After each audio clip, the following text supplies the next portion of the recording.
Little Women by Louisa May Alcott. Chapter 14. Secrets. Joe was very busy in the garret, for the October days began to grow chilly, and the afternoons were short. For 2 or 3 hours the sun lay warmly in the high window, showing Joe seated on the old sofa, writing busily with her paper spread out upon a trunk before her, while Scrabble, the pack rat, promenaded the beams overhead, accompanied by his oldest son, a fine young fellow who was evidently very proud of his whiskers. Quite absorbed in her work, Jo scribbled away till the last page was filled, when she signed her name with a flourish and threw down her pen, exclaiming, "There! I've done my best. If this won't suit, I shall have to wait till I can do better." Lying back on a sofa, she read the manuscript carefully through, making dashes here and there, and putting in many exclamation points which looked like little balloons. Then she tied up with a smart red ribbon and sat a minute looking at it with a sober, wistful expression, which plainly showed how earnest her work had been. Jo's desk up here was an old kitchen cupboard which hung against the wall.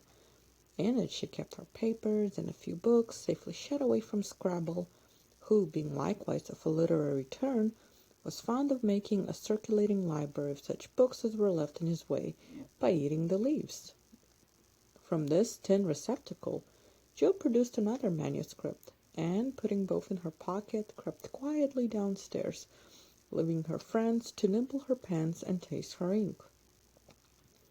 She put on her hat and jacket as noiselessly as possible, and, going to the back entry window, got out upon the roof of a low porch, swung herself down to the grassy bank, and took a roundabout way to the road. Once there, she composed herself, hailed a passing omnibus, and rolled away to town, looking very merry and mysterious. If anyone had been watching her, he would have thought her movements decidedly peculiar, for, on alighting, she went off at a great pace, till she reached a certain number in a certain busy street.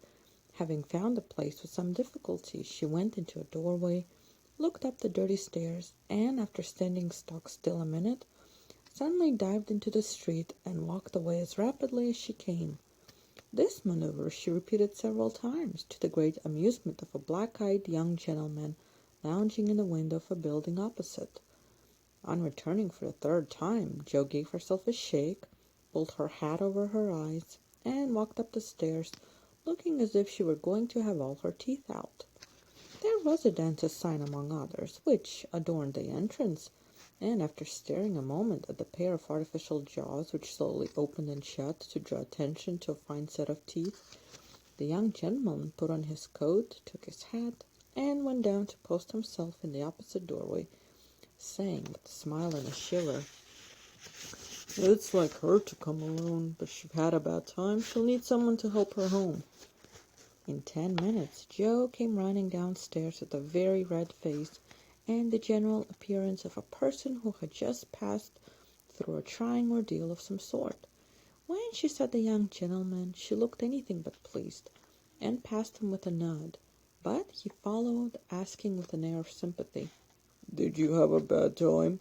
"Not very." "You got through quickly?" "Yes, thank goodness." "Why did you go alone?"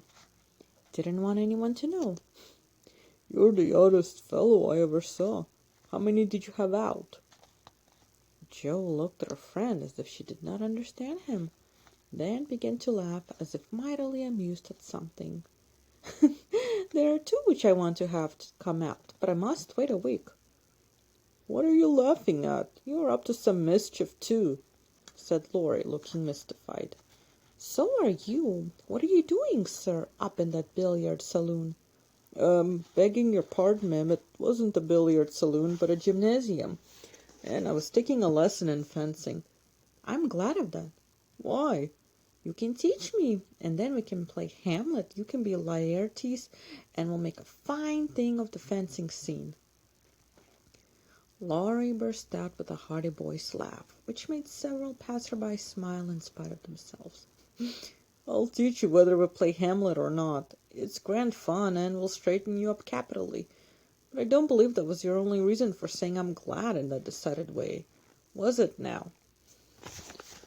No, I was glad that you're not in a saloon, because I hope you never go to such places. Do you? Not often. I wish you wouldn't. It's no harm, Joe. I have billiards at home, but it's no fun unless you have good players. So, as I'm fond of it, I come sometimes and have a game with Ned Mofa or some of the other fellows. Oh dear, I'm sorry, for you'll get to liking it better and better, and will waste time and money and grow like those dreadful boys. I did hope you'd stay respectable and be a satisfaction to your friends, said Jo, shaking her head. Can't a fellow take a little innocent amusement now and then without losing his respectability? Asked Gloria, looking nettled. That depends upon how and where he takes it. I don't like Ned and his set, and wish you'd keep out of it. Mother won't let us have him at our house, though he wants to come, and if you grow like him, she won't be willing to have us frolic together as we do now. Won't she? Asked Gloria anxiously. No, she can't bear a fashionable young man, and she'd shut us all up in bandboxes rather than have us associate with them. Well, she needn't get out her bandboxes yet. I'm not a fashionable party and don't mean to be, but I do like harmless larks now and then, don't you? Yes, nobody minds them, so lark away, but don't get wild, will you? Or there will be an end of all our good times. I'll be a double distilled saint.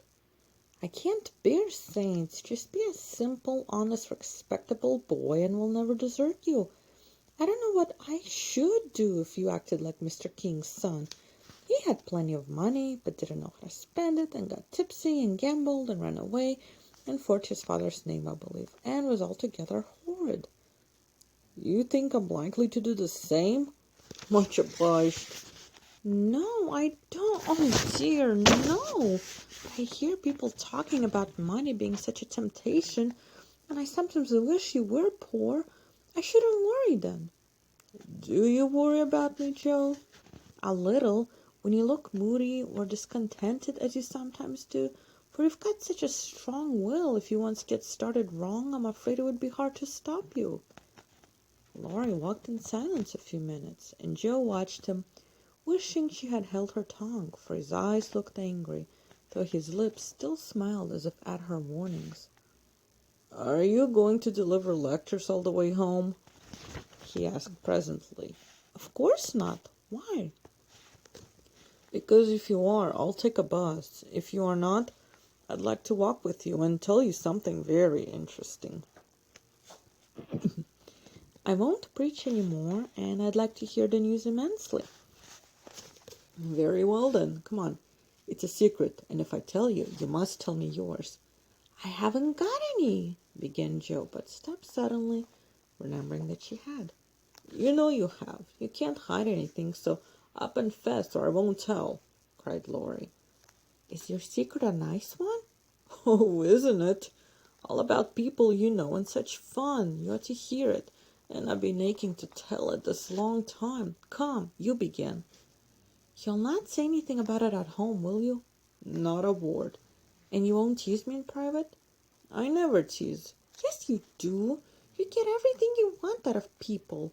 I don't know how you do it, but you are a born wheedler. Thank you. Fire away. Well, I've left 2 stories with the newspaper man, and he's to give his answer next week, whispered Jo in her confidant's ear. Hurrah for Miss March, the celebrated American authoress, cried Laurie, throwing up his hat and catching it again, to the great delight of 2 ducks, 4 cats, 5 hens, and half a dozen Irish children, for they were out of the city now. Hush! It won't come to anything, I dare say, but I couldn't rest till I had tried, and I said nothing about it, because I didn't want anyone else to be disappointed. It won't fail. Why, Jo, your stories are works of Shakespeare, compared to half the rubbish that is published every day. Won't it be fun to see them in print, and shan't we feel proud of our authoress? Jo's eyes sparkled, for it is always pleasant to be believed in, and a friend's praise is always sweeter than a dozen newspaper puffs. Where's your secret? Play fair, Teddy, or I'll never believe in you again, she said, trying to extinguish the brilliant hopes that blazed up at a word of encouragement. I may get into a scrape for telling, but I didn't promise not to, so I will, for I never feel easy in my mind till I've told you and any plummy bit of news I get. I know where Meg's glove is. Is that all? Said Joe, looking disappointed, as Laurie nodded and twinkled with a face full of mysterious intelligence. It's quite enough for the present, as you'll agree when I tell you where it is. Tell then. Laurie bent and whispered 3 words in Joe's ear, which produced a comical change. She stood and stared at him for a minute, looking both surprised and displeased, and walked on, saying sharply, "How do you know?"